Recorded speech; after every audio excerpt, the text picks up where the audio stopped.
And then basically right on schedule, it's amazing how this happens.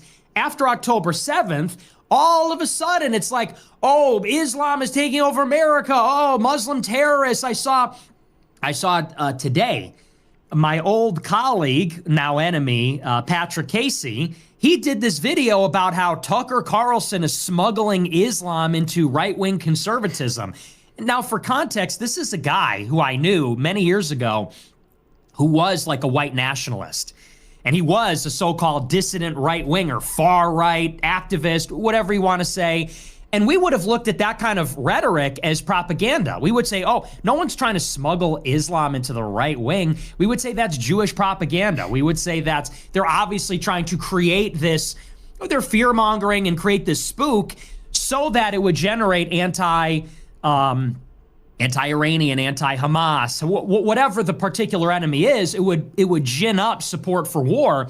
And now to see basically all the dissident right-wingers kind of taking the bait on this. They're all doing it, and they're now saying, oh, yeah, it's Islam. They all sound like Laura Loomer. They all sound like Mark Levin.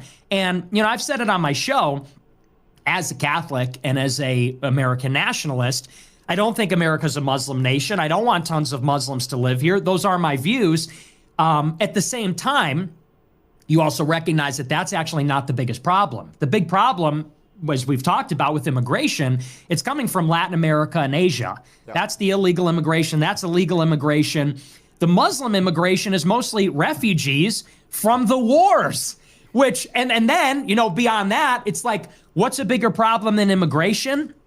That we are being sent to kill and die on behalf of a foreign country. I think that sovereignty is actually the number one issue. So as long as we can achieve understanding on that basis, we don't need to, like, obviously there's a discourse between Christians and Muslims, and we don't agree on everything, and there is some friction and some tension there.